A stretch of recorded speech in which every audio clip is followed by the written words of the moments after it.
আসসালামু আলাইকুম। আজকে আমি আপনাদেরকে ডিম ছাড়া বিস্কিট বানিয়ে দেখাবো। তাও আবার গ্যাসের চুলায়। বিস্কিট বানানোটা ভালো লাগলে অবশ্যই চ্যানেলটা সাবস্ক্রাইব করবেন। ফেসবুক থেকে দেখলে পেজটি ফলো করে রাখবেন। আমি এখানে একটা মিক্সিং বোল নিয়ে নিচ্ছি ময়দার আটা। আর অবশ্যই এটা ময়দার আটা দিয়ে করার চেষ্টা করবেন। দিয়ে দিলাম ২ কাপ ময়দার আটা। আমার ঘরে কিন্তু বেকিং পাউডার নেই। এজন্য আমি ইস্ট দিয়ে দিচ্ছি। ইস্ট দিচ্ছি ১/২ চামচ।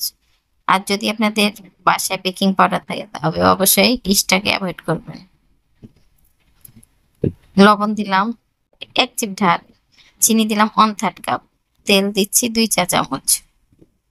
মেজারমেন্ট চামচে ২ চামচ তেল নিলাম। শুকনো উপকরণগুলোকে এভাবে হাত দিয়ে মাখিয়ে নিচ্ছি।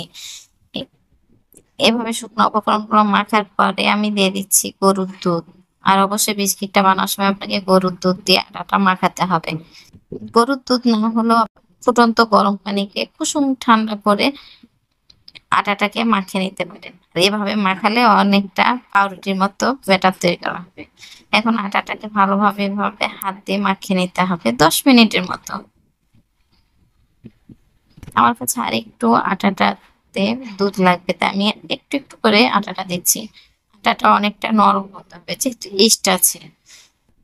আমি এভাবে আটাটাকে মাখিয়ে নেব। আর যদি আপনাদের ঘরে বেকিং পাউডার বা বেকিং সোডা থাকে তাহলে অবশ্যই ইস্টের পরিবর্তে বেকিং পাউডার বা সোডাটা দিয়ে দেবেন। যেহেতু আমার ছোট বাচ্চা বিস্কিট খাওয়ার জন্য খুব কান্নাকাটি করছিল। এজন্যই ফাঁকিবাজি আজকে আমি ওকে বিস্কিটটা বানিয়ে দিচ্ছি।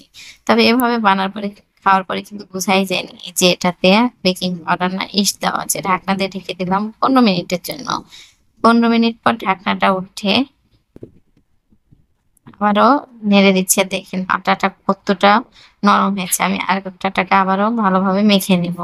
আমি আটাটাকে ৫ মিনিটের মতো আবারও মেখে নিচ্ছি। আর এভাবে দেখেন আটাটা মনে হচ্ছে কতটা সফট। কিন্তু যখন দেখবেন যে আপনার হাতে বারবার লেগে যাচ্ছে তখন অবশ্যই চেষ্টা করবেন একটু তেল নিয়ে নেওয়ার। তাহলে দেখবেন আটাটা সহজেই খুব সুন্দরভাবে উঠে যায়।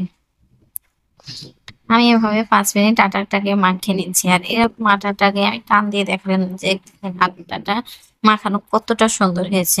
যেহেতু আমি থালায় করব চুলাতে, এজন্য থালার উপর দিয়ে দিলাম সয়াবিন তেল। আর এভাবে হাত দিয়ে সয়াবিন তেলটাকে মাখিয়ে নিতে হবে। এভাবে যদি থালার উপর তেলটা মাখিয়ে নেন তাহলে বিস্কিটগুলো খুব সহজে উঠে যাবে। হাত দিয়ে যেমন শেপ করবেন সেভাবে শেপ করে নেবেন। আমি ছোট্ট করে গোল শেপে এখন বিস্কিট গালা তৈরি করে নিচ্ছি। আমি ছোট একটা লেচি কাটলাম। যে যত বড় বিস্কিট করবেন সে সেভাবে এটা করে নিবেন। যেহেতু ছোট বাচ্চার আবদার, আমরা যেভাবেই বানিয়ে দেবো সেভাবেই বিস্কিটটাকে মজা করে খেয়ে নেবে। রুটির মতো ছোট করে লেচি কেটে একটা গোল সফট করে নিয়েছি। আর উপরটা অবশ্যই তেলে থাকতে হবে যেন কোনো ফাটা চিহ্ন না থাকে। আমি এভাবে সব বিস্কিট গুলা বানিয়ে নিচ্ছি।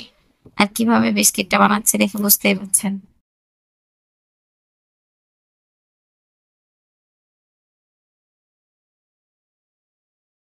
আমরা আরেকটা এভাবে বিস্কিট বানানো হয়ে গেল। আমি এভাবে সব বিস্কিট গুলাকে বানিয়ে নিচ্ছি। আর অবশ্যই একটু ফাঁকা দিবেন যেহেতু আমি ইস্ট দিয়েছি একটু বড় হবে। বিস্কিটগুলোকে এভাবে বানিয়ে নিলাম। এখন একটা ঢাকনা দিয়ে ঢেকে রেখে দেবো ৫ মিনিটের জন্য। আর অবশ্যই ঢাকনাটাতে মুখে একটা রং দিয়ে দেবেন। আর এখানে শুধু একটা ডিমের কুসুম নিচ্ছি রং করার জন্য। দেন উপরে বিস্কিটের কালারটা খুব সুন্দর আসে। আর অবশ্যই বিস্কিটটা যখন ঠান্ডা হবে খেতে এত দারুণ লাগে। ৫ মিনিট পর ঢাকনাটা উঠে আমি একটা ব্রাশ দিয়ে ডিমের কুসুমগুলোকে উপর দিয়ে ব্রাশ করে দিচ্ছি। দেখেন বিস্কিটের শেপটা কি সুন্দর এসেছে তাই না? আমরা যদি এভাবে বাচ্চা-কাচ্চাকে বিস্কিট গুলা বানিয়ে দিই, বাচ্চা-কাচ্চা কিন্তু খুব মজা করে খায়। এমনকি বড়রাও মজা করে খায়। খেতে কিন্তু দারুণ হয়। একটু হয়তোবা সময় বেশি লাগে। যেহেতু আমি চুলায় বেক করব। যদি আপনারা ওভেনে বেক করেন তাহলে কিন্তু সময় লাগবে না। সবগুলাকে ব্রাশ করে দিলাম। আমার সবগুলা ব্রাশ করা হয়ে গেল। আমি দিয়ে দিচ্ছি সাদা তিল। আমি উপর দিয়ে সাদা তিলগুলাকে দিয়ে দিলাম।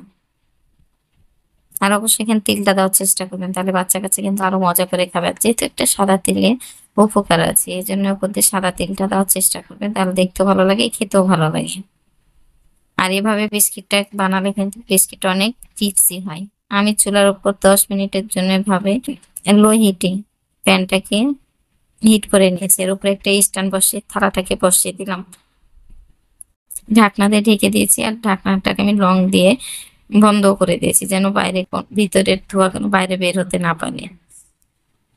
বিস্কিটটা বেক করতে লেগেছে আধা ঘন্টা। আর কালারটা কতটা সুন্দর এসেছে, এটা হচ্ছে ফাইনাল লুক। আশা করছি বিস্কিট বানানোটা ভালো লেগেছে। ভালো লাগলে অবশ্যই লাইক দিবেন আর চ্যানেলটা সাবস্ক্রাইব করবেন। যারা চ্যানেলটা সাবস্ক্রাইব করেছেন তাদেরকে তো অসংখ্য ধন্যবাদ। যারা চ্যানেলটা সাবস্ক্রাইব করেনি প্লিজ চ্যানেলটা সাবস্ক্রাইব করেন। না দেখেন বিস্কিটের পিছনের কালারটা কতটা সুন্দর এসেছে। বন্ধুদের সাথে বেশি বেশি করে শেয়ার করবেন, কমেন্ট করে জানাবেন বিস্কিট বানানোটা কেমন হয়েছে। আল্লাহ হাফেজ।